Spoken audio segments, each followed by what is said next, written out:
Hey guys, tonight we step into a world of towering wigs, endless perfume, glittering gold halls, and one extremely powerful king who, depending on which court rumor you believe, had a rather complicated relationship with soap and water.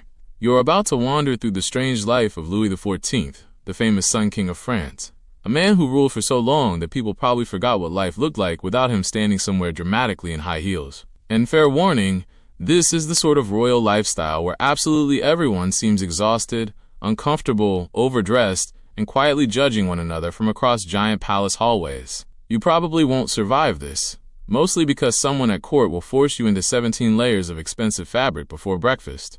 So before you get comfortable, take a moment to like the video and subscribe, but only if you genuinely enjoy what I do here. And while you're settling in, tell me your location and local time down in the comments. I always love seeing where in the world you're listening from tonight. Now, dim the lights, maybe turn on a fan for that soft background hum, and let's ease into tonight's journey together. You begin, strangely enough, not in a glittering palace filled with mirrors and powdered wigs, but in uncertainty. It is the year 1638, and France feels large, nervous, and expensive, which, if we are being honest, is not entirely unusual for kingdoms. You are born into the royal household as Louis Dudon, later known as Louis XIV. And from the moment you arrive, people are already acting as though something miraculous has happened. Mostly because your parents, King Louis XIII and Queen Anne of Austria, had waited over 20 years for a surviving heir. 20 years. At this point, half the kingdom had probably begun whispering, maybe this whole dynasty thing isn't working out. But then suddenly, success. Tiny royal baby acquired. The celebration is enormous. Church bells ring. Nobles rejoice. Political advisors immediately begin worrying about succession again, because politics never really relaxes. And you, meanwhile, are simply existing as an infant, with no idea that millions of people already have expectations for your future. No pressure. Inside a royal court sounds glamorous in theory. You imagine toys, soft pillows, fancy clothes, and perhaps unlimited pastries. Reality is slightly stranger. You are watched constantly. Servants surround you. Nobles hover nearby. Doctors appear with alarming confidence despite medicine being only loosely connected to actual healing at this point in history. Everyone observes your health, like nervous investors checking the stock market. Did the prince sneeze? Was that cough dangerous? Why is he sleepy? Should someone panic? The answer is almost always yes. Royal childhood is not freedom. It is performance. Even when you are small, your body belongs partly to politics. Your future matters to France. And France, unfortunately, is having a stressful moment. By the time you are only a few years old, your father dies. Suddenly, at age 4, you are king, which sounds impressive until you remember that most 4-year-olds struggle to wear shoes correctly. Technically, adults will rule for you. Your mother, Anne of Austria, becomes regent, and an influential cardinal named Mazarin takes charge of much of government.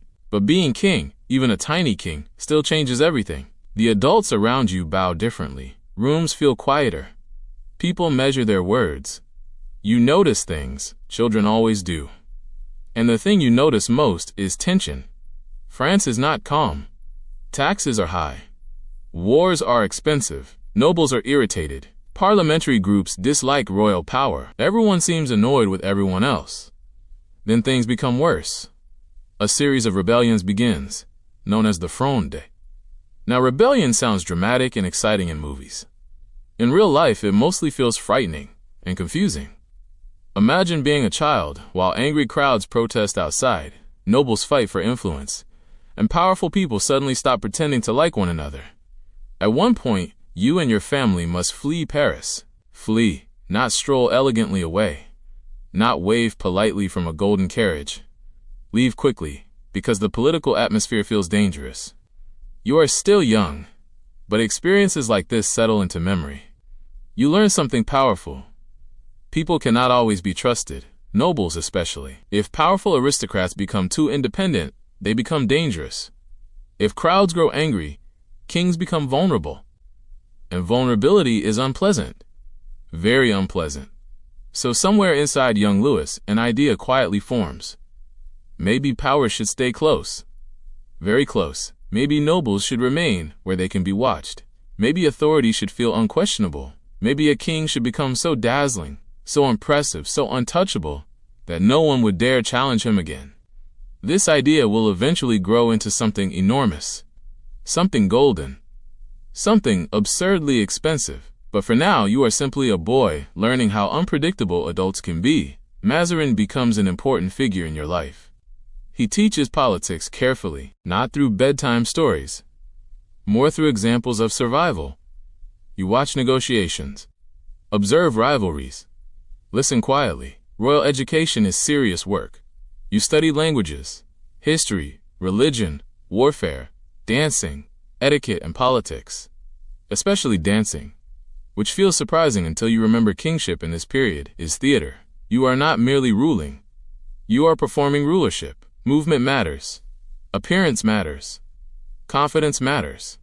If you walk into a room looking uncertain, people notice. If you move gracefully, stand proudly, and appear calm, people believe authority exists. And young Louis becomes remarkably good at performance. He loves ceremony, loves appearances, loves elegance. Theater fascinates him. Dance fascinates him even more. In court performances, he occasionally appears dressed as the sun itself, bright, radiant, central. The image sticks. Eventually, people begin calling him the Sun King, which sounds poetic, also slightly exhausting. Imagine the confidence required to quietly imply the universe revolves around you. Still, childhood remains complicated.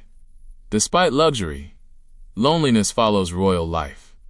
Friendships feel political. Privacy barely exists. Every mistake becomes noticeable. Even emotions become public sometimes. And underneath all the ceremony, something nervous lingers. That memory of instability. The fear of losing control. Because once you have seen frightened adults rushing through palace halls, once you have watched rebellion shake kingdoms, certainty becomes valuable. You begin understanding that kingship is fragile. A crown looks solid, power feels permanent, but history says otherwise. One rebellion, one crisis, one mistake, and suddenly kings become stories. So you grow careful, observant. You continue forward into adolescence with a strange realization quietly settling over palace life. People are beginning to watch you differently, not with the patient smiles reserved for children, not with the cautious politeness given to temporary rulers. Something has shifted. The adults around you have slowly started treating you less like a frightened boy hidden behind advisors, and more like a future storm approaching over the horizon. And honestly, that sounds dramatic because it absolutely is. This is royal life. Everything here is dramatic. Even breakfast somehow carries political tension. You are growing older now, and France expects something from you. Confidence, strength, authority, while wearing silk stockings and looking emotionally unavailable. Cardinal Mazarin still stands close beside you, shaping much of your education. He is clever, patient, and deeply familiar with the exhausting business of power, which unfortunately means he spends a great deal of time teaching you uncomfortable truths. Kings are not loved automatically. Nobles are loyal until they are not. Money disappears faster than anyone expects. Wars cost fortunes. And appearances matter almost as much as actual decisions, possibly more. You begin understanding that ruling a kingdom is strangely similar to performing in a play. Everyone watches. Everyone judges. Everyone whispers. And if you appear uncertain for even a moment, someone somewhere immediately starts imagining how they might take advantage of that uncertainty. So you practice. You practice speaking, walking, standing, smiling. Even silence becomes part of performance. A king must know how to pause, how to make a room wait, how to stand perfectly still while everyone else grows nervous. You discover that confidence, oddly enough, can be manufactured, even if fear sits quietly inside your stomach. And there is still fear. That memory of rebellion has not disappeared. You remember leaving Paris as a child. Remember frightened faces. Remember how fragile power looked when crowds turned angry. The memory stays with you like an unwelcome shadow. Because no matter how beautiful the palace walls appear, somewhere inside your mind exists a simple fear. What if chaos returns? You decide something important. If France is ever unstable again, it will not be because the king looked weak. No. You will become impossible to ignore. Magnificent. Central. Brilliant. Like the sun itself. which is either visionary branding or the greatest case of royal overconfidence anyone has ever witnessed. Probably both. Court entertainment becomes one of your favorite escapes. Music fills grand halls. Dances stretch long into evenings. Theater performances glow beneath candles, while musicians pluck strings softly in enormous chambers. And you do not merely watch. You participate. You dance, frequently. Royal dancing, unfortunately, is not the casual sort involving mild embarrassment at weddings. This is disciplined, precise, political. Every movement matters. Balance matters. Elegance matters. You learn to move as though every step belongs to someone entirely certain of himself. Because kingship increasingly feels theatrical. If people believe you are powerful, then power grows stronger. If people admire you, obedience feels easier. You become fascinated by image, especially grand image. You enjoy ceremony, ritual, luxury, long entrances into rooms where everyone immediately notices your arrival. Understandably, when you wear jewels and embroidered fabrics expensive enough to feed villages, people tend to notice. Eventually, during court entertainments called ballets, you appear dressed as Apollo, the sun god. Golden costume, radiant appearance, center of attention. Exactly the sort of theatrical confidence-building exercise most people experience in absolutely no part of normal life. Yet somehow, it works. The image sticks. The Sun King, a ruler around whom everything revolves. Warm, powerful, impossible to escape. Subtle? No. Effective? Extremely. Meanwhile, France itself remains complicated. You are not inheriting peace exactly. There are financial worries, political rivalries, competing ambitions, European neighbors eyeing one another suspiciously like exhausted nobles trapped at an uncomfortable dinner party, which, in fairness, describes most European politics. Mazarin continues teaching strategy carefully. He explains diplomacy, war, money, the deeply exhausting art of managing ambitious aristocrats. Because nobles remain a problem, always. You remember how powerful noble families challenged authority during the Fronde Rebellion. And that memory leaves scars. You begin imagining a different kind of kingdom. A kingdom where nobles stay close. Very close. Where their attention remains focused not on rebellion but on court life, ceremony, competition, luxury. Perhaps you think if powerful aristocrats spend enough time worrying about invitations and appearances, they might stop organizing revolts. A surprisingly effective strategy, honestly.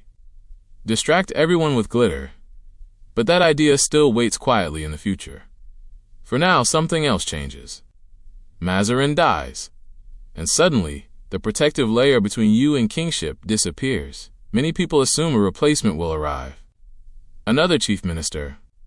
Another powerful advisor. Someone older to quietly make decisions while the king nods thoughtfully. That is how things usually work. Kings delegate. Ministers govern. Everyone pretends the arrangement feels perfectly normal. Instead, you surprise them. You announce something extraordinary. You will rule personally. No chief minister.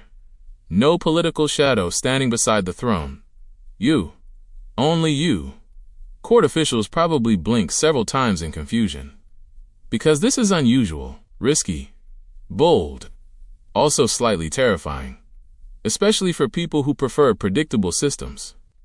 But inside yourself, the decision feels obvious. You remember instability, fear, rebellion, uncertainty. You remember what happens when power feels divided. No. Authority must remain clear, centralized, visible. If France follows anyone, it will follow its king, and that king will be unmistakable. You begin working relentlessly. Meetings stretch long. Documents pile endlessly. State business becomes exhausting. Honestly, kingship sounds glamorous until you realize it involves staggering amounts of paperwork, letters, reports, taxes, military updates, diplomatic problems, people complaining about other people. Sometimes, entire governments appear held together through organized frustration. Still, you work.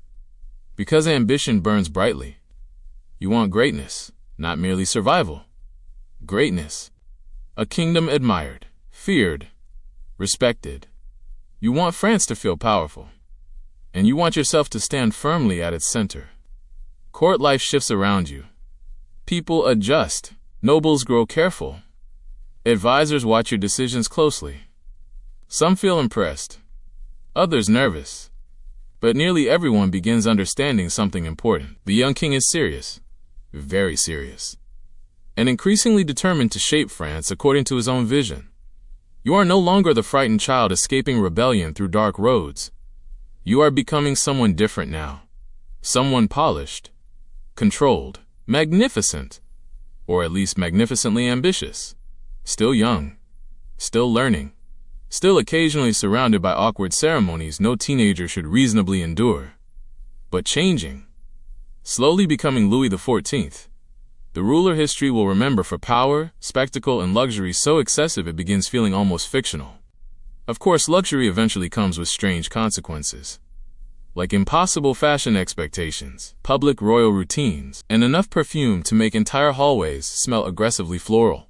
But for now, you stand at the beginning of adulthood, watching France carefully, imagining something enormous, something glittering, something entirely built around one very confident king. And somewhere ahead, waiting quietly like an expensive dream, lies Versailles. You are beginning to understand something important. Power, you discover, is not simply held. Power is arranged, displayed, performed, and if arranged properly, it can become almost impossible to challenge. This realization settles into your mind gradually, like candle wax slowly dripping down a brass holder during an overly long royal meeting, which, unfortunately, describes many royal meetings. You are king now, in a very real sense. Not king in training, not temporary child ruler hidden behind advisors. The responsibility belongs to you, completely, which sounds impressive until you realize kingdoms wake up every morning, already full of problems. Taxes need collecting. Roads need repairing.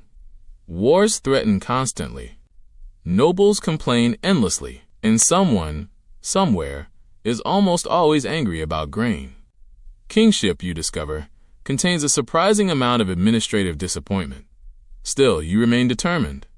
You remember childhood fear too clearly. The rebellion, the uncertainty, the humiliating memory of leaving Paris under pressure. No, you refuse to feel powerless again. And so, quietly, carefully, you begin building something stronger than ordinary authority. You begin building presence, royal presence.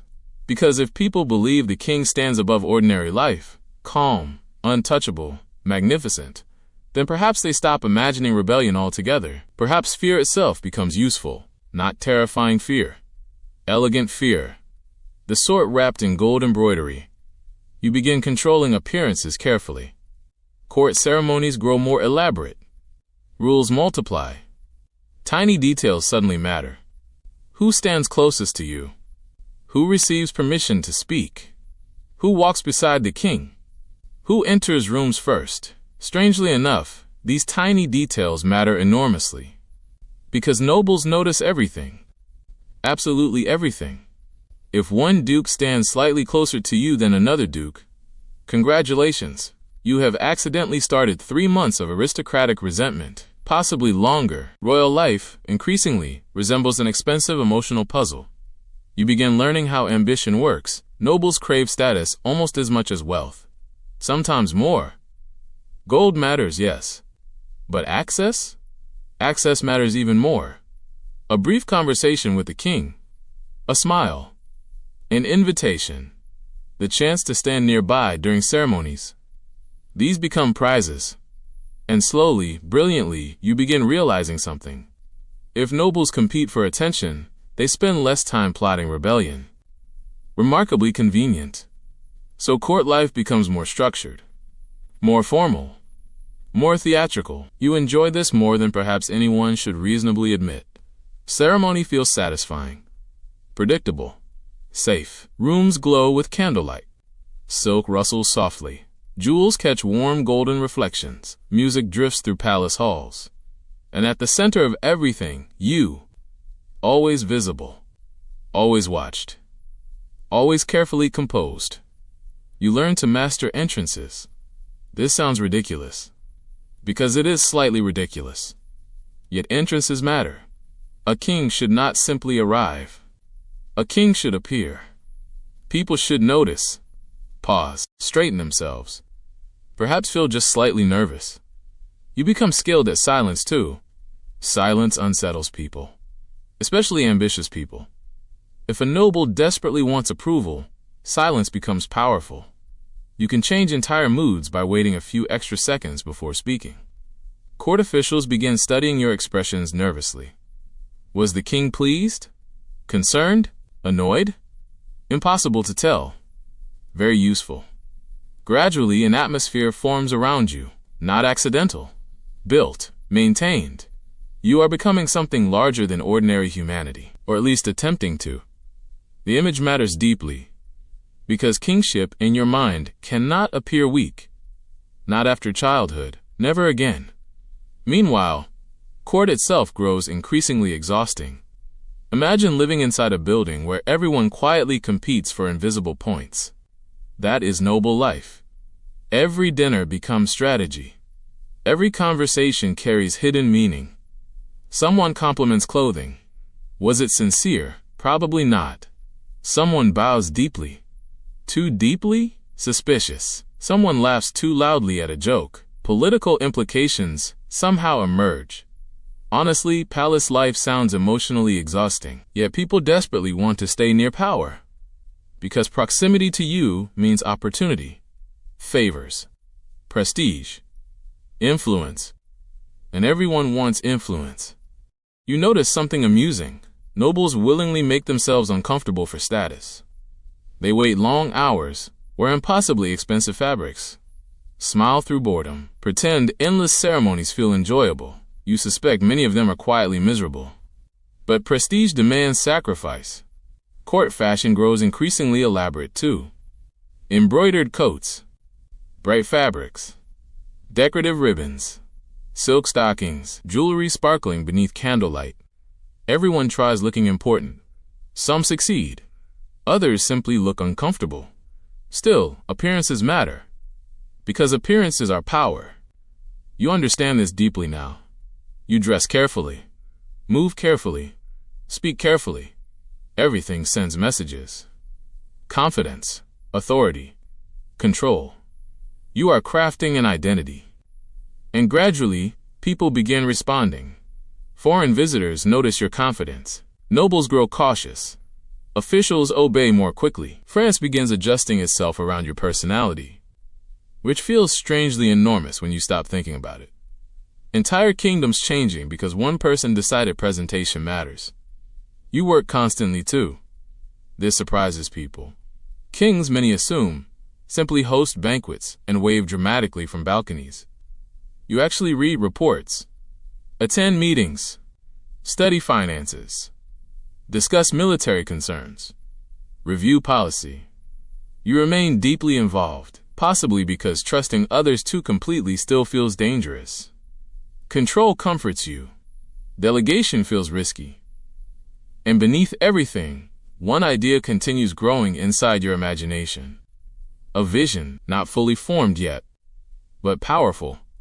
You want something extraordinary. A place unlike any royal residence before. A court centered entirely around the king. A place beautiful enough to inspire awe. Controlled enough to limit rebellion. Magnificent enough to make France feel superior. A kingdom organized through spectacle, through ritual, through admiration. The idea flickers quietly in your thoughts like distant sunlight, not yet real, but waiting. Meanwhile, your reputation grows. The young king seems disciplined, elegant, ambitious, perhaps intimidating. You enjoy grandeur openly. Fine art, music, performance, architecture, luxury begins surrounding royal life more visibly. Some admire it. Others quietly wonder how expensive everything might become. An excellent question, honestly. The answer will eventually be very expensive. Extraordinarily expensive. Almost impressively expensive. But for now, your world still feels manageable. Controlled. Ordered. At least outwardly. Because beneath polished floors and glittering candlelight, tensions still exist. Money problems never disappear. Political disagreements linger quietly. Europe remains unpredictable, and power always attracts envy. Yet you continue shaping something larger than government. You are shaping atmosphere, myth, expectation. A king who does not merely rule. A king who dominates attention. Who becomes impossible to ignore. And slowly, almost without noticing, France begins revolving around you more completely. The performance grows larger. The rituals more refined. The image brighter, like sunlight slowly spreading across morning stone. And somewhere in the distance, waiting patiently like an impossible dream, lies a hunting lodge that will eventually become something far grander than anyone can yet imagine. You are beginning to understand something mildly terrifying about royal life. People no longer simply obey you, they orbit you. And honestly, that sounds flattering until you realize orbiting comes with expectations so exhausting they could probably qualify as emotional cardio. Because now, increasingly, everyone wants something. A title, a favor, a smile, an invitation, permission to stand slightly closer during ceremonies, which somehow feels absurd and deeply important at exactly the same time. The court grows busier, louder, more polished. You have begun shaping it intentionally now, not accidentally, not casually, carefully, like someone arranging pieces on a chessboard made entirely of overdressed aristocrats. The goal becomes clearer in your mind every day. Keep the nobles close, very close. If powerful families remain near the king, busy competing for prestige, appearances, and tiny scraps of attention, they have less opportunity to build dangerous alliances elsewhere. Less time for rebellion, less time for ambitious whispering in distant castles. Instead, they spend hours wondering things like, did the king notice my new embroidered sleeves? An unexpectedly effective political strategy, possibly ridiculous, also surprisingly brilliant. Court routines become increasingly elaborate. Morning ceremonies, formal meals, structured appearances, rules layered upon rules. Soon, palace life begins resembling an incredibly expensive theater production where nobody fully understands the script, but everyone pretends they absolutely do. Even waking up becomes performance. Yes, really. There are rituals for that too. Imagine opening your eyes and immediately finding nobles politely observing how you put on shoes. Normal? Not remotely. Royal? Apparently. Because proximity to the king becomes currency.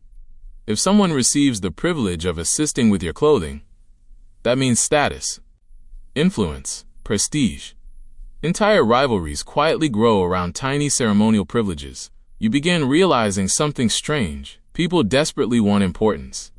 Sometimes more than comfort, nobles willingly endure inconvenience if it means recognition. They wake early, wait endlessly, smile politely through unbearable boredom, attend ceremonies stretching painfully long, all for visibility, all for favor. You study this carefully. Human nature fascinates you, especially ambitious human nature. A compliment motivates people. Attention motivates people. Competition motivates people even more. So you allow competition. Encourage it even. Court becomes dazzling. Fashion turns extravagant enough to seem slightly unreasonable. Wigs grow taller, clothing grows brighter, jewelry grows heavier, perfume grows stronger. Very strong. Aggressively strong. You may remember the earlier mention of bathing habits. Well, people at court increasingly prefer perfume to water, a decision future centuries will judge with understandable confusion. To be fair, bathing practices during the era were shaped partly by strange health beliefs. Too much bathing, some worried, might weaken the body, which feels unfortunate in retrospect. Still, perfumes flourish, flowers, herbs, heavy scents drifting endlessly through palace halls. Imagine expensive gardens trying desperately to overpower human exhaustion. That is roughly the atmosphere. And somehow, despite everything, luxury works. Foreign visitors arrive and stare. They notice beauty, elegance, control. France appears magnificent, more refined than rivals, more impressive, more powerful. This matters enormously to you. Because image is political. Grandeur sends messages. If France appears rich, disciplined, and confident, enemies hesitate. Allies respect. Nobles admire. At least ideally. Reality, unfortunately, remains complicated. Because money continues causing problems. Luxury costs money. Wars cost money. Palaces cost terrifying amounts of money. Even candle wax somehow becomes expensive when used by entire governments. Taxes remain sensitive. Peasants work hard. Harvests fluctuate. Finances never fully settle. Yet ambition pushes forward. You dislike limitation. Ordinary feels disappointing. You want greatness. Visible greatness. Something undeniable, and increasingly your attention shifts toward an old hunting lodge outside Paris. A quiet place surrounded by forests. Not impressive. Not yet. Just modest grounds used for hunting trips. Simple, practical, ordinary. Which, to your taste, feels like a problem waiting to be corrected. You visit often. Something about the location captures your imagination. Space. Distance. Control. Away from the unpredictable chaos of Paris. Away from memories of childhood unrest. You remember fear too clearly to ignore geography. Paris once frightened you. Crowds, anger, political instability. No. You prefer distance now. Controlled environments, predictable surroundings. A place where the king defines everything. The hunting lodge begins quietly transforming inside your imagination. Larger halls, grand gardens, elegant architecture. A court centered entirely around royal life, not merely a residence, a statement, a symbol. Something impossible to overlook. Of course, at this stage, many people likely assume the idea remains modest. Maybe a pleasant retreat, a comfortable palace, nothing outrageous. History, unfortunately for government budgets, has other plans. Meanwhile, you continue strengthening authority. You attend meetings relentlessly. Study military matters. Read reports. Debate policy. Some nobles underestimate you at first. They assume elegance means softness. Luxury means laziness. But they discover quickly that appearances deceive. You work hard. Very hard. You remember weakness too vividly to relax. You refuse dependence on ministers alone. Control matters. Awareness matters. If problems exist, you want to know. If decisions matter, you want involvement. Gradually, confidence grows stronger. Not boyish confidence anymore. Not performance alone. Something steadier. Authority practiced repeatedly until it feels natural. People notice. Courtiers grow careful around you. Foreign rulers pay closer attention. France feels increasingly centralized, more organized around one person. One image. One personality. One king, you. The Sun King identity grows brighter too. Ceremonies reinforce it. Art celebrates it. Performances repeat symbolism endlessly. Light. Radiance. Strength. Order revolving around a single center. Subtlety continues losing badly, but effectiveness wins. And quietly, almost invisibly, the foundations of something enormous continue forming. A kingdom reorganized around spectacle. A palace not yet built. A court increasingly obsessed with access. A ruler determined never to appear weak again. And somewhere just outside Paris, surrounded by forests and silence, an ordinary hunting lodge waits patiently for transformation, waiting to become Versailles. You arrive at the hunting lodge again, and honestly, calling it fine feels generous. It is practical. Comfortable enough. Useful for hunting trips. But magnificent? Not remotely. Certainly not the sort of place meant to contain the center of an entire kingdom. You stand outside watching the quiet grounds stretch into forests. Birdsong drifts through cold morning air. Horses shuffle restlessly nearby. Servants unload trunks. Hunters prepare equipment. Everything feels peaceful. Controlled. Far from the noise of Paris. Far from crowds. Far from uncertainty. And perhaps that matters more than you admit aloud. Because memory still lingers. The Fronde Rebellion never fully leaves your mind.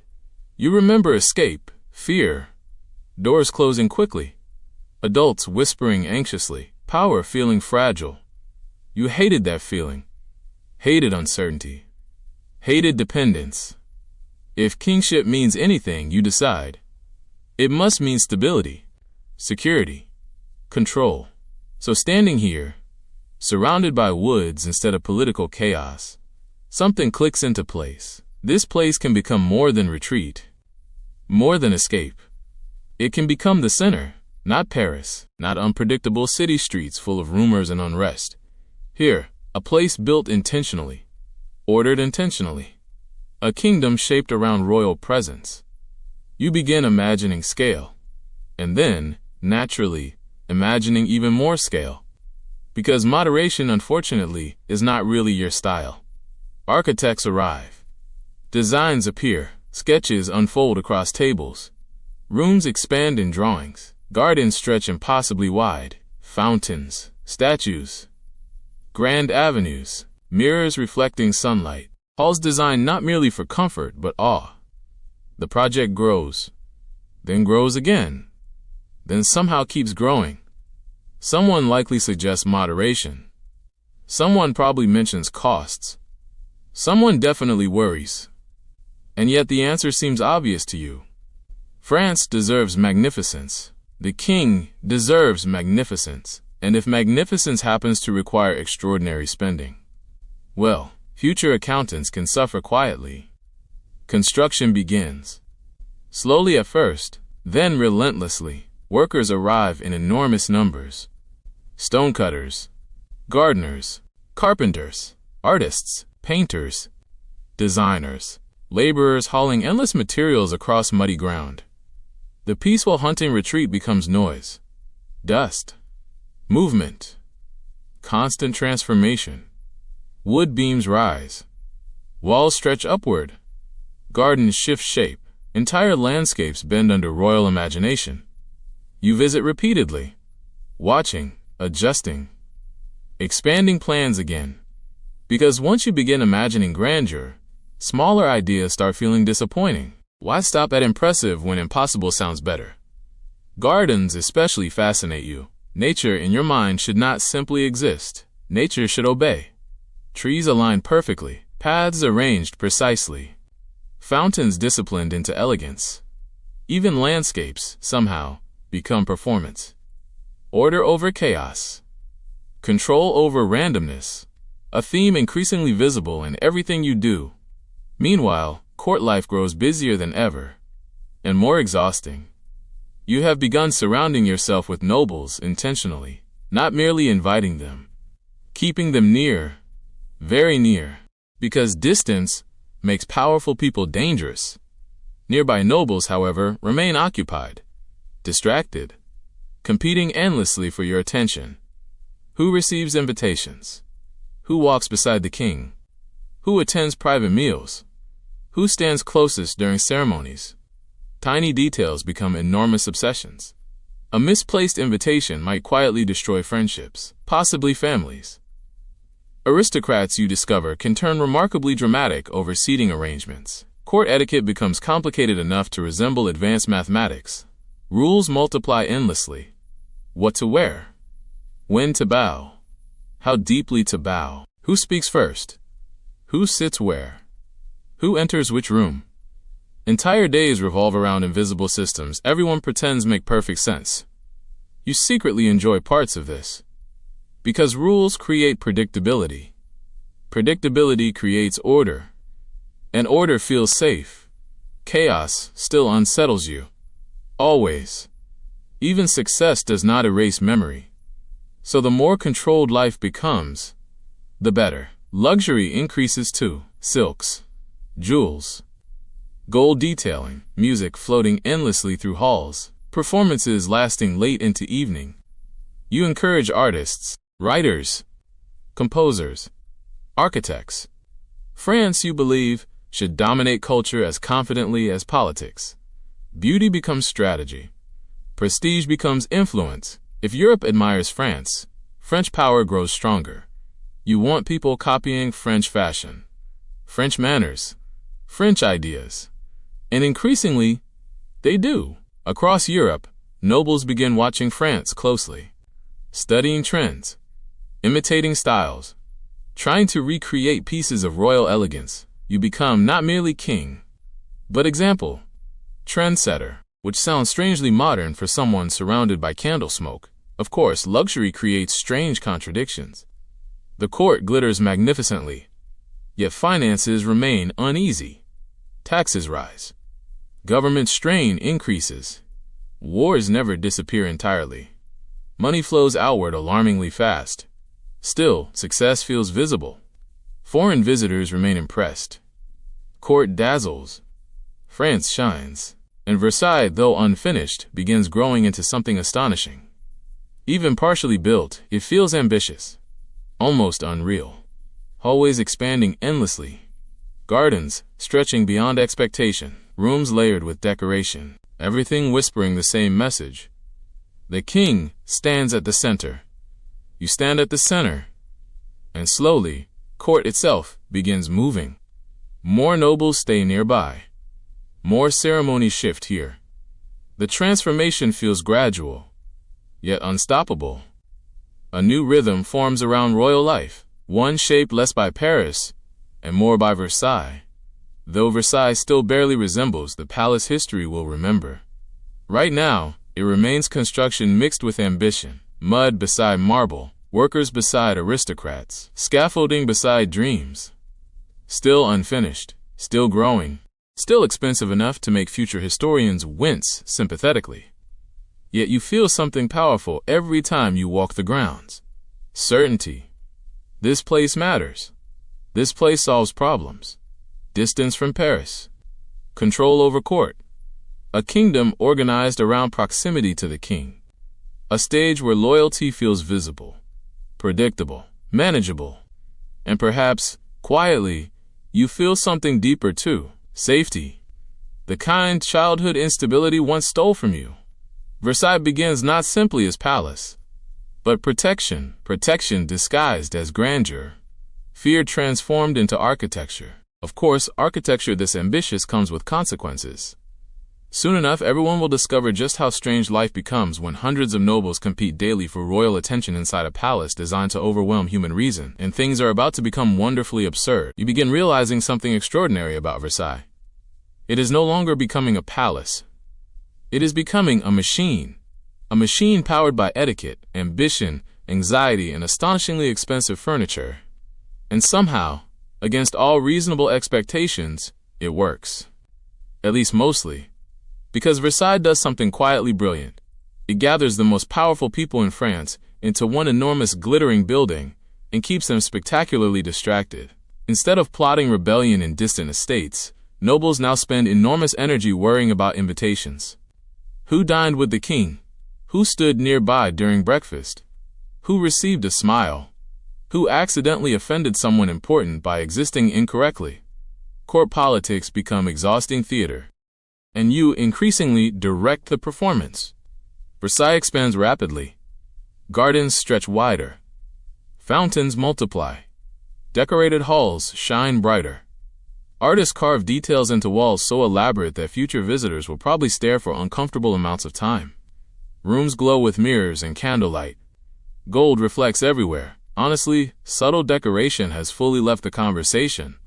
This place wants admiration, possibly mild intimidation. You particularly enjoy ceremonies. Because ceremonies create hierarchy. Hierarchy creates order. And order feels reassuring. Everything receives structure. Everything becomes ritual. Including mornings. Especially mornings. Now, imagine waking up and immediately finding half the nobility waiting politely to watch you get dressed. Yes, this becomes real life. The royal morning routine, called the lever, turns waking into public theater. Certain nobles receive permission to enter first. Others wait farther back. Some hand clothing. Some simply observe. Everyone quietly competes for status through tiny privileges that sound absolutely ridiculous to ordinary people. Who handed the king his sleeve? Important. Who stood closest while shoes appeared? Apparently important. Who watched from farther away? Emotionally devastating. Versailles somehow transforms getting dressed into political currency, and nobles willingly participate. Enthusiastically. You almost have to admire the commitment. Because these privileges matter deeply. Access equals prestige. Prestige equals influence. Influence equals opportunity. And opportunity means power. You understand this perfectly. The more nobles focus on court rituals, the less energy remains for rebellion. It is elegant control. Exhausting, but elegant. Meals become performance too. Royal dinners attract audiences, sometimes literal audiences.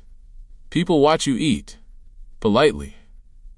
Imagine trying to enjoy soup while strangers observe respectfully from nearby. Stressful? Probably. Normal at Versailles? Completely. Ceremonial dining reinforces hierarchy too. Everything carefully arranged. Everything intentional. Even movement feels choreographed. Who sits where? Who speaks? Who approaches? Rules expand endlessly. Versailles becomes a world governed by invisible systems. One wrong choice creates embarrassment, possibly scandal, possibly lifelong resentment. Court drama flourishes magnificently. Someone receives an invitation another noble wanted. Tension. Someone bows incorrectly. Whispers. Someone wears slightly outdated fashion. Social catastrophe. Human beings, you discover, remain wonderfully dramatic regardless of century. Fashion becomes increasingly theatrical too. Towering wigs, embroidered coats, lace, silk stockings, shoes decorated enough to qualify as architectural projects. Court clothing sometimes appears designed less for movement and more for surviving admiration. And perfume. So much perfume.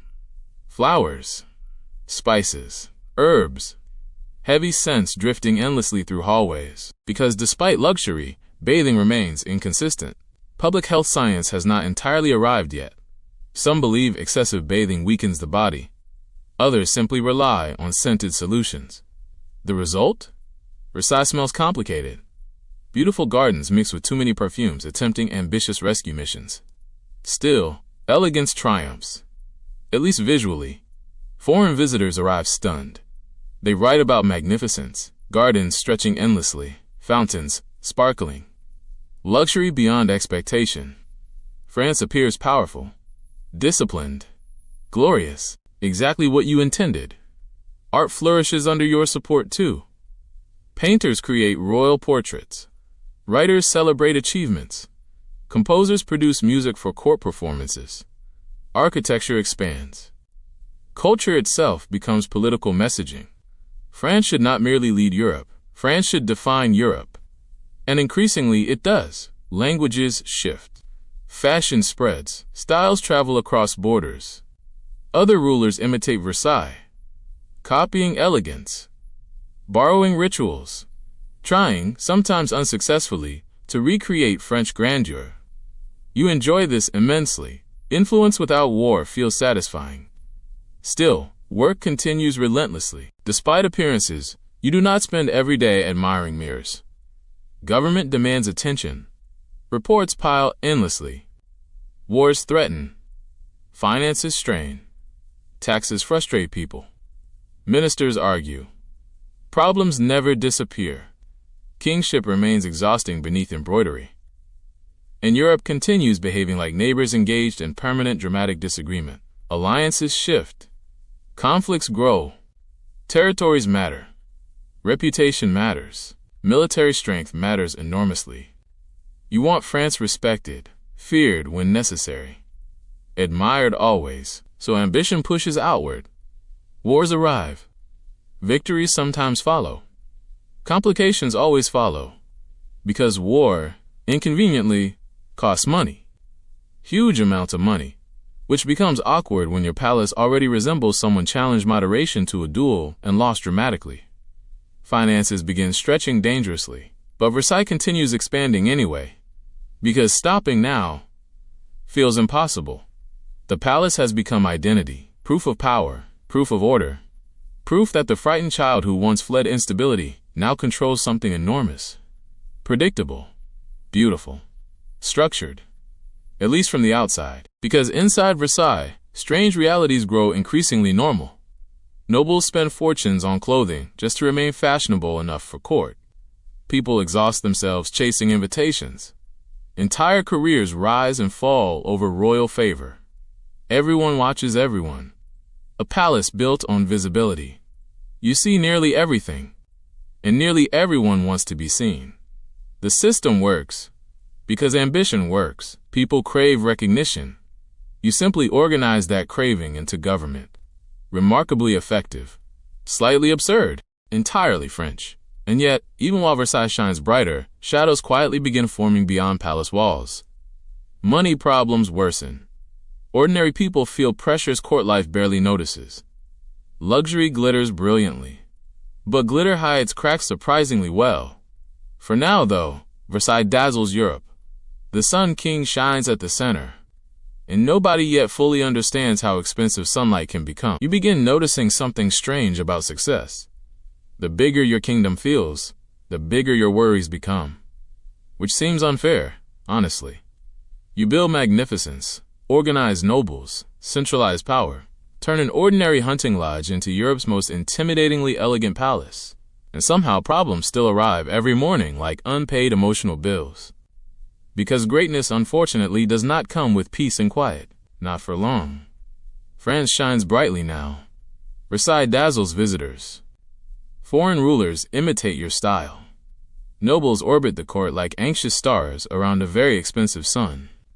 The Sun King image feels complete, powerful, elegant, untouchable, at least outwardly. But governing a powerful kingdom means facing something deeply exhausting.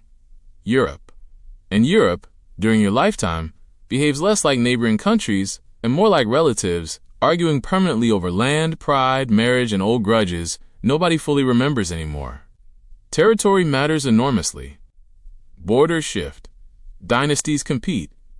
Kings mistrust other kings. Everyone watches everyone suspiciously. Diplomacy often resembles polite hostility wearing expensive coats. You care deeply about reputation. France must appear strong, not merely wealthy, strong. Because weakness invites challenges. And childhood memories still whisper warnings inside your mind. Power feels safest when nobody doubts it. So wars begin arriving more frequently. Sometimes to defend influence. Sometimes to expand it. Sometimes because Europe collectively struggles with leaving things alone. Victories come. Celebrations follow. Parades. Triumphant reports. Nobles glowing proudly beneath banners. Court artists turning military moments into beautiful propaganda. You understand image well now. A successful war strengthens royal authority. It reinforces confidence. It tells Europe that France matters. That France leads, that France should be taken seriously. But war comes with inconvenient habits. Like never staying cheap. Soldiers require payment. Supplies cost money. Weapons cost money. Movement costs money.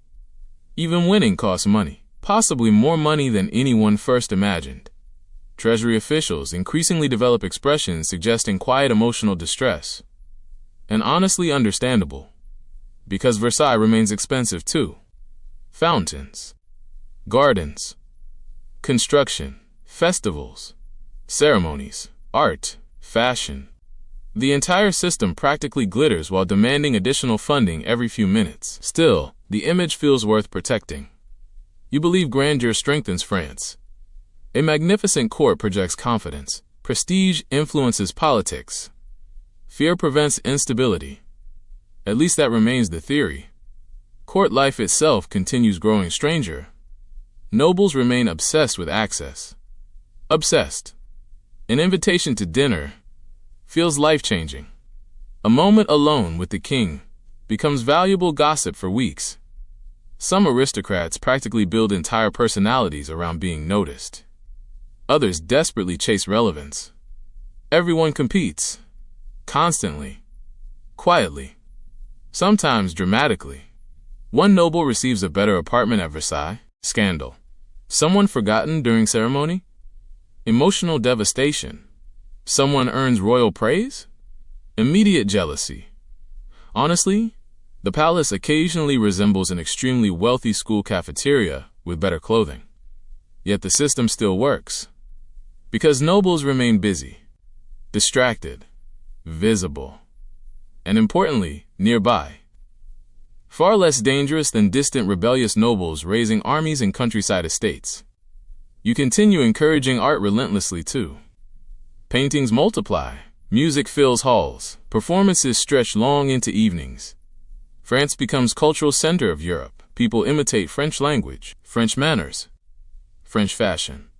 Even people who privately dislike France sometimes secretly copy French elegance. A quiet victory. Still, outside palace walls, ordinary life feels very different. Peasants labor endlessly. Harvests vary. Taxes weigh heavily.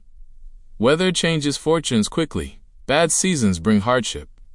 Good seasons bring relief, but luxury at Versailles increasingly feels distant from everyday struggles. Not invisible exactly, just far away. Easy not to notice. And kingdoms, unfortunately, often become vulnerable when rulers stop noticing ordinary frustrations.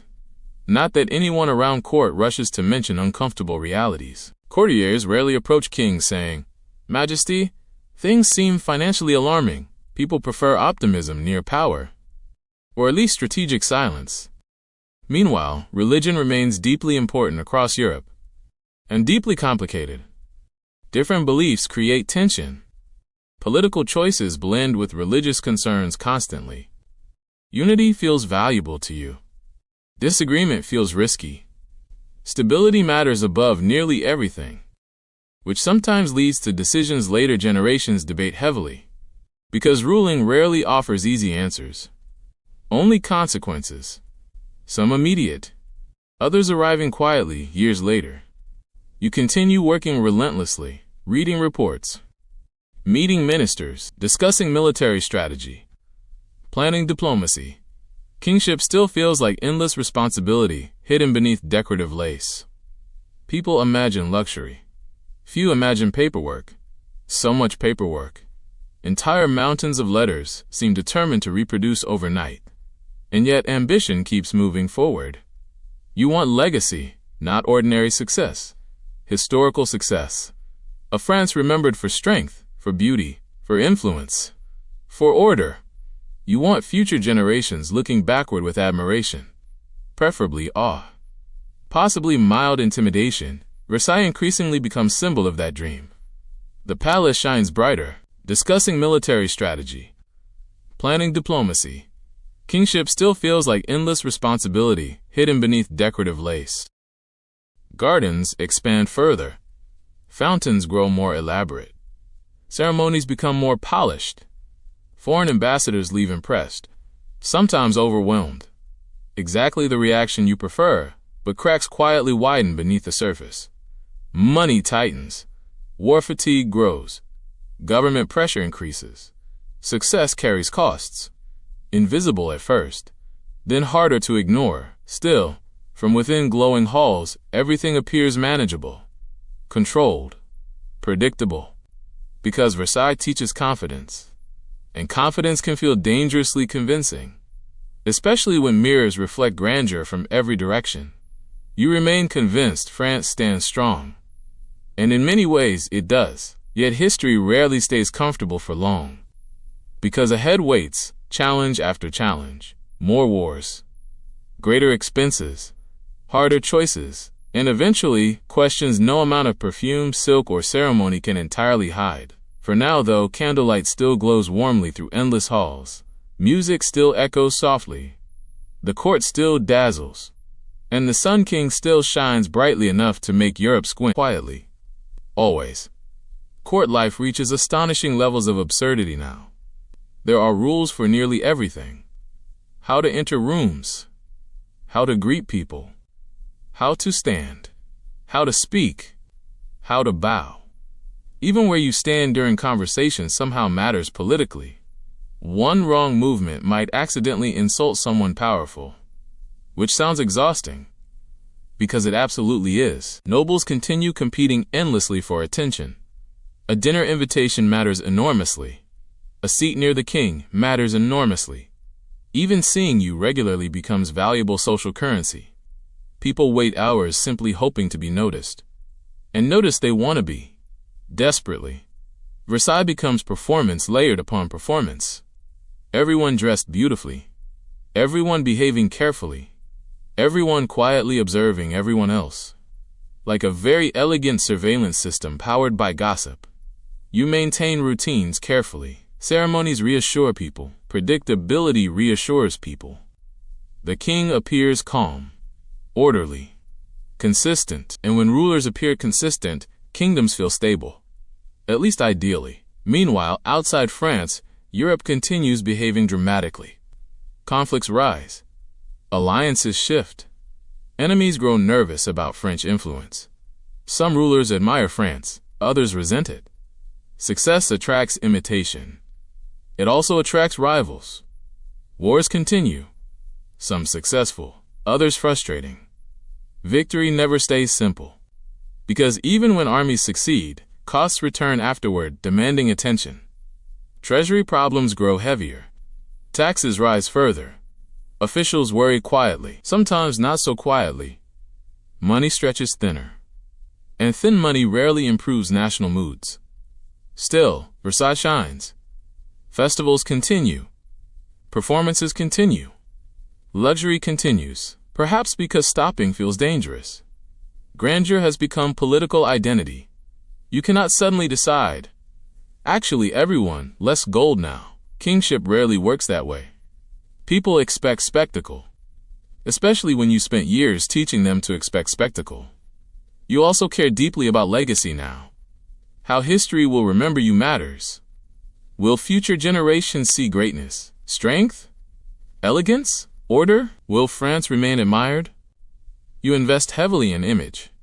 Portraits, art, architecture, music celebrating royal achievement, stories shaping memory before memory even forms.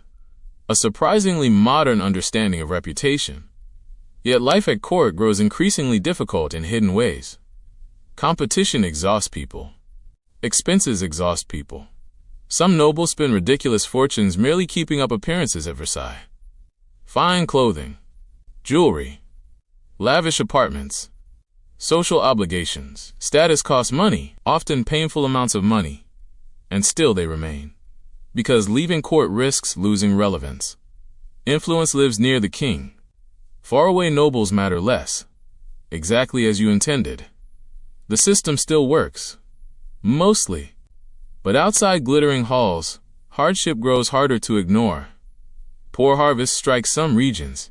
Food prices rise. Families struggle. Taxes continue pressing downward. Ordinary people rarely experience Versailles as elegance. Mostly they experience it as stories. Distant stories. Beautiful stories. Expensive stories. Sometimes frustrating stories. The gap between palace life and ordinary life widens quietly. Not dramatic yet, not explosive. Just widening. History, you begin reaching an age where time feels different. Not dramatic exactly. Just noticeable. The mirror remains flattering, certainly. Versailles still glitters. Court still revolves around you. People still pause when you enter rooms. But something changes quietly as years pass.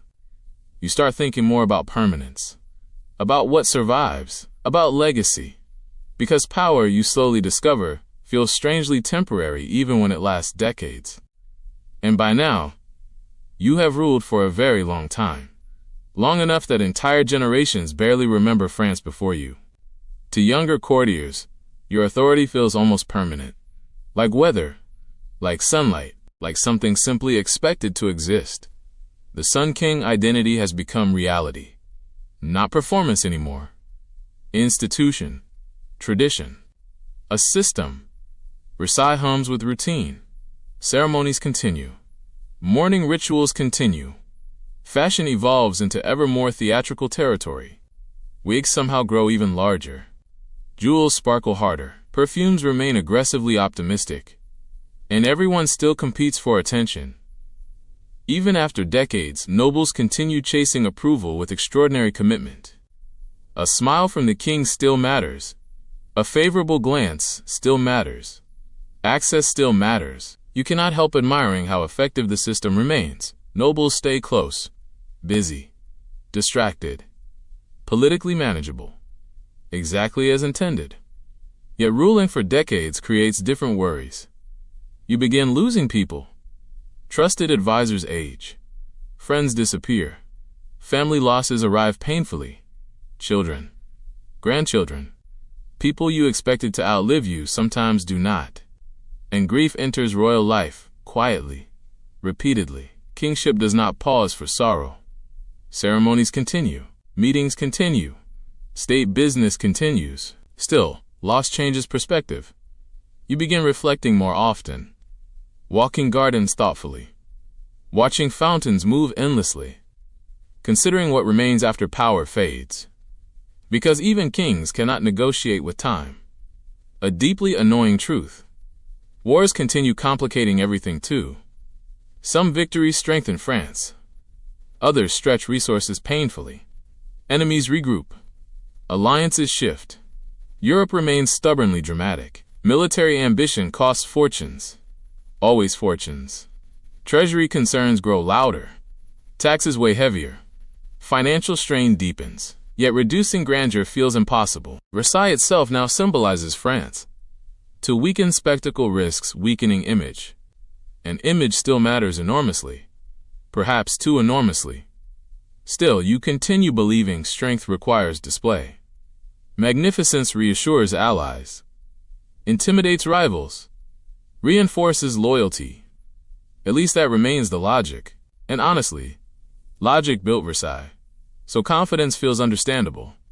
Court life, meanwhile, becomes increasingly surreal to outsiders. Visitors arrive astonished. Rules bewilder them.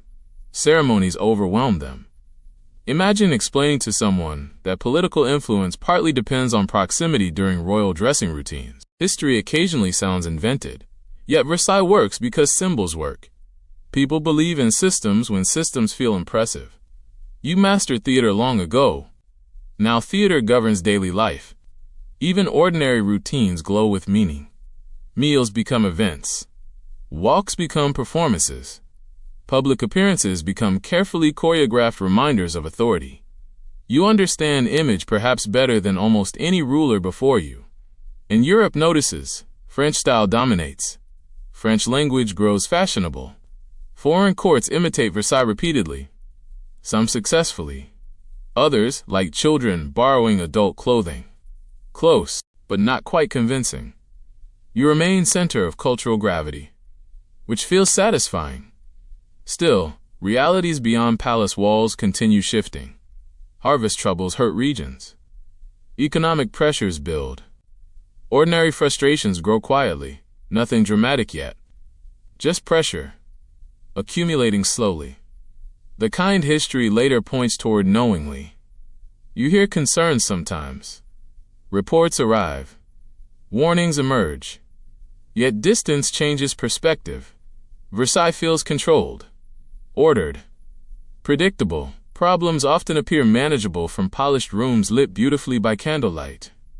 Kingship can distort scale. A struggle affecting villages feels abstract beside national politics. Not invisible. Just distant. And distance, unfortunately, shapes decisions. You also think increasingly about religion and unity. Stability still matters above almost everything. Division unsettles you. Memories of disorder never fully disappear. Control still feels comforting, perhaps necessary, but history rarely rewards certainty without complications. Meanwhile, age slowly introduces quieter rhythms. Less youthful urgency, more reflection. You walk gardens longer, study architecture with greater appreciation. Watch evening light shift across mirrors and marble. Versailles no longer feels merely achievement. It feels personal, part memory, part protection, part proof. You built this. An entire world shaped around royal order. A place where fear transformed into structure. Where childhood instability became disciplined beauty. It matters deeply. More deeply than perhaps anyone realizes. Yet even extraordinary worlds change. People whisper more often now. About succession. About the future. About what comes after, not disrespectfully, simply realistically. Because time moves, even at Versailles. And somewhere beneath all the ceremony, glitter, ambition, perfume, and political theater, one unavoidable truth waits patiently. No reign lasts forever, not even yours. Still, tonight, Versailles glows beautifully. Candles shimmer across mirrors. Music drifts softly through decorated halls. Fountains whisper beneath moonlit skies. Nobles continue orbiting your presence. And for one more evening, the kingdom still turns around the Sun King. You begin discovering something profoundly inconvenient about legacy. It refuses to stay simple, because when people remember greatness, they also remember cost. And by now, costs surround your reign like invisible shadows following candlelight through Versailles. You are older now, experienced, respected, still commanding rooms with practiced calm. Yet age quietly changes the rhythm of kingship. There are fewer illusions, more reflection, more long evenings thinking about consequences. Versailles still dazzles. Visitors still stare. Foreign rulers still imitate French fashion with varying degrees of success. Nobles still compete tirelessly for attention. The palace still glows with performance. But beneath the glitter, difficulties grow harder to ignore. Wars have taken their toll. Again and again. Victory sometimes arrived. Sometimes disappointment arrived instead. Either way, money disappeared impressively fast. Armies consume resources endlessly. Fortifications cost fortunes. Supplies vanish. Campaigns stretch unexpectedly. Peace, frustratingly, never seems permanent. Europe continues behaving like dramatic neighbors, incapable of staying out of one another's business. And France, powerful France, remains deeply involved. Treasury officials increasingly carry expressions suggesting permanent emotional exhaustion. Taxes remain heavy. Government debts rise. Financial pressure spreads. Ordinary people feel strain more sharply now. Bad harvests bring hunger. Cold winters worsen hardship. Prices rise. Families struggle quietly. From Versailles, reality sometimes arrives softened through reports and polished language. But hardship exists whether described elegantly or not. You care about France deeply. That part remains true. You genuinely want stability, strength, prosperity. But ruling a kingdom proves more complicated than ambition alone. Decisions ripple outward, unexpectedly, sometimes painfully. Meanwhile, court life somehow continues glowing with absurd elegance. Ceremonies persist. Fashion remains theatrical. Perfumes continue fighting impossible battles. Nobles still treat proximity to the king like treasure. Versailles stays magnificent, even as pressures build. Almost defiantly magnificent, as if beauty itself might somehow solve anxiety. Sometimes beauty helps, not always. Still, your influence remains enormous. French culture dominates Europe. Language spreads. Art flourishes. Music thrives. Architecture inspires imitation everywhere. In many ways, you succeed spectacularly. Future generations absolutely will remember your reign. They simply may disagree about whether admiration or frustration should arrive first. An uncomfortable feature of history. You spend more time with memory now. Walking through familiar halls. Remembering beginnings.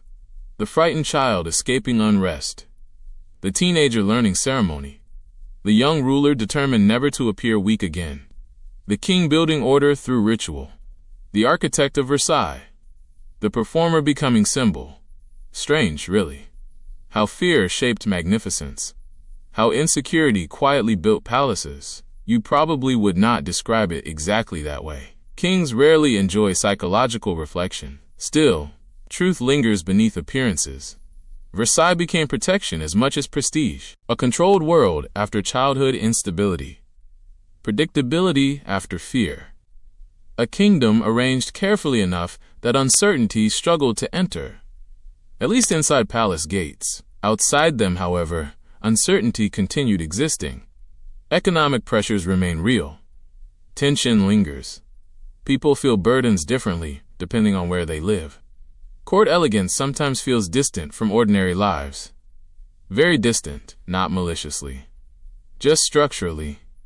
A kingdom divided by experience. You receive reports, warnings. Financial concerns growing louder. Ministers debate solutions. Taxes cannot rise endlessly. Spending cannot continue endlessly. Wars cannot continue endlessly. Unfortunately, reality rarely checks calendars before arriving. Yet stopping feels impossible. How do you reduce magnificence after teaching Europe to associate France with magnificence? How do you suddenly become modest after building Versailles? Kingship, like theater, depends partly on consistency. You built an image too successful to abandon easily. And so the system continues. Brilliant, heavy, beautiful, expensive. Increasingly fragile beneath the surface. Still, moments of quiet reflection become more important now. You stand in gardens longer. Listen to fountains. Watch evening light spill across marble paths. Observe courtiers hurrying through rituals you created decades earlier. The machine still functions, almost automatically. People still orbit power, still compete, still perform. You wonder sometimes what survives after rulers disappear. Buildings? Stories? Reputation? Mistakes? Perhaps all of it. History rarely edits kindly. It remembers contradictions, and your reign contains many. Grandeur and debt, culture and war, beauty and burden, control and fear, success and cost. Yet perhaps contradiction simply belongs to power. Few rulers escape it. Meanwhile, succession questions grow louder. The future edges closer. Generations shift. You think more often about what France becomes next. Will order remain? Will Versailles endure? Will greatness survive without the king who shaped it? Hard questions, no clear answers, only hope. And tonight, as candles flicker softly across endless mirrored halls, Versailles still shines. Music echoes gently. Perfume drifts bravely through corridors. Nobles bow. Servants hurry. The Sun King still stands near the center. Older now. Wiser, perhaps. More tired, certainly. Still holding together a kingdom built from ambition, ceremony, fear, and extraordinary confidence. Though somewhere ahead, history waits patiently with complicated opinions. You eventually realize something unsettling about time. It keeps moving, even when kingdoms wish it would politely slow down. And now, increasingly, age becomes impossible to ignore. Not dramatically, not all at once. Just quietly. A little more exhaustion. A few longer pauses. More familiar faces, gone from court. More memories than plans. Versailles still shines, certainly. The palace remains magnificent. Gardens still stretch endlessly. Fountains still sparkle beneath sunlight. Nobles still chase invitations with astonishing dedication. Some things never change, but beneath the polished routine, the atmosphere feels different now. Softer. Heavier somehow. The future no longer feels endless. It feels nearer. And with nearness comes reflection. You spend more time remembering. The frightened boy escaping unrest. The young ruler learning performance. The determined king organizing nobles into orbit. The builder transforming forests into Versailles. The ruler shaping France into cultural center of Europe. You have lived several lives inside one reign. Which sounds poetic, also exhausting. Loss deepens this feeling. Family deaths arrive painfully, heirs disappear unexpectedly. Grandchildren too. The future you imagined begins shifting in uncomfortable ways. Plans rearrange themselves without permission. And grief, inconveniently, refuses ceremony. It arrives quietly, stays unpredictably. Kingship continues around it anyway. Meetings continue. Court continues. Government continues. Still, sorrow changes people. Even kings. You begin spending more time in quieter corners of Versailles. Gardens at dusk, private rooms, long walks beneath careful symmetry. The palace still comforts you because Versailles understands order, predictability, routine. Things childhood once lacked. Even now, it still feels protective, like architecture holding memory in place. Yet outside palace walls, France feels increasingly strained. Financial pressures remain serious. Wars have left scars. Taxes burden ordinary lives heavily. Bad harvests, worsen suffering in some regions. Ministers argue about solutions. None seem easy. Because problems built over decades rarely disappear politely. You still care deeply about strength, stability, national pride, but reality grows harder to shape through ceremony alone. Even magnificence has limits. A difficult lesson. Europe shifts too. New rulers emerge, Political balances change. France remains powerful, but the future feels less certain than before. Nothing stays fixed forever. Not kingdoms, not influence, not reputations. You think increasingly about legacy. How history remembers rulers fascinates you now. Will people remember culture? Beauty? Order? Will they remember wars? Debt? Taxes? Versailles? Probably all of it. History enjoys complexity, rarely kindness. Still, your achievements remain extraordinary. France influenced fashion, language, art, architecture. Court culture across Europe shifted because of choices made here. Versailles became model and symbol. Foreign rulers copied pieces of your world endlessly. Some admired openly, others resentfully. Influence arrived either way. That matters. Yet you also understand something age teaches quietly. Control always contains illusion.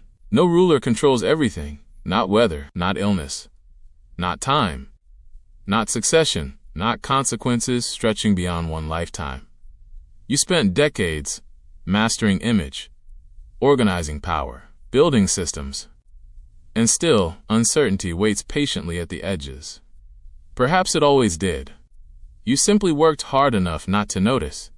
Court life grows strangely repetitive now. Ceremonies continue exactly as before. People bow, perform, compete for favor, whisper politely. Wear impossible fashion. The machine you built runs smoothly, almost independently. You no longer need to force it. Versailles has become habit, culture, expectation, yet repetition sometimes feels bittersweet. Familiar, comforting, lonely too, because many faces once central to court no longer remain.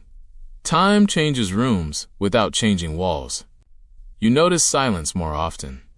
Long evenings feel longer, music softer somehow. Even fountains seem reflective, though perhaps that is simply age speaking. You still meet ministers, read reports, discuss policy. Kingship remains work until the end. No ceremonial retirement exists. History refuses that luxury. Still, energy shifts. There are moments now where you simply observe the gardens, the rituals, the kingdom continuing around you.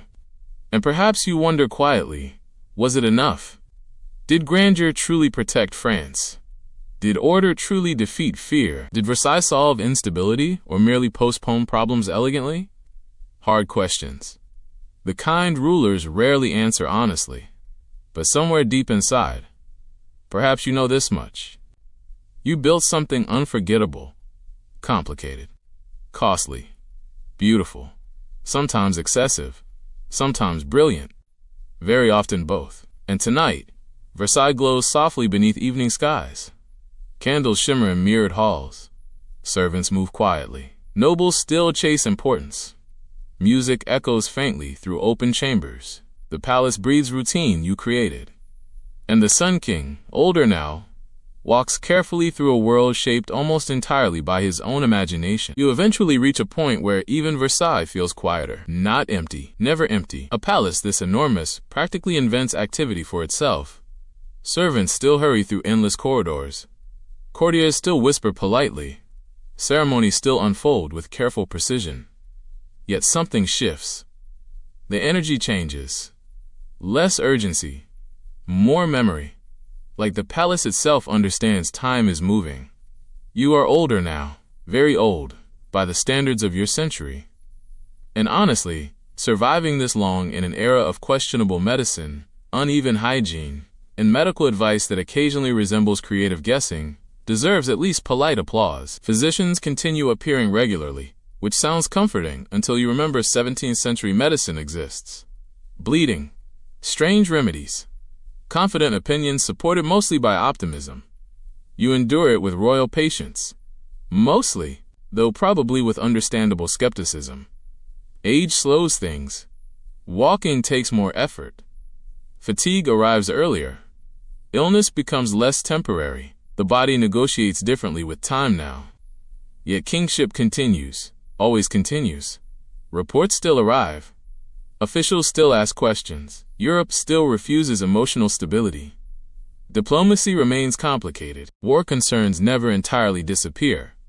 Even after decades of rule, peace somehow remains stubbornly incomplete. Still, France stands powerful, changed permanently by your reign. That much feels undeniable. Versailles transformed monarchy. Court culture transformed Europe. French influence spread astonishingly far. Fashion, language, architecture, etiquette, art. The world learned to pay attention to France and often imitate it. You wanted greatness. History, at minimum, cannot accuse you of lacking ambition, though history may occasionally whisper, perhaps slightly less spending. Fair criticism, honestly. The palace still overwhelms visitors. Gold gleams. Gardens stretch beautifully. Mirrors reflect endless candlelight. The machine continues functioning. Nobles still orbit importance. Still compete for invitations. Still treat proximity to royalty like oxygen. Even after all these years, the system works remarkably well. Rebellion among nobles remained limited. Power centralized. Authority strengthened. You solve problems childhood instability once planted. At least partially.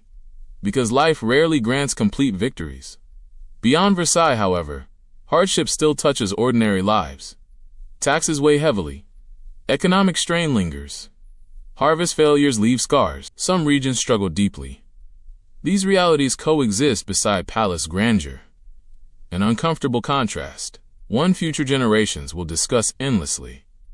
History enjoys uncomfortable contrasts. You spend increasing time reflecting on people lost. Family especially. So many expectations changed. Heirs gone unexpectedly. Children buried. Grandchildren too. The future you imagined reshaped itself repeatedly.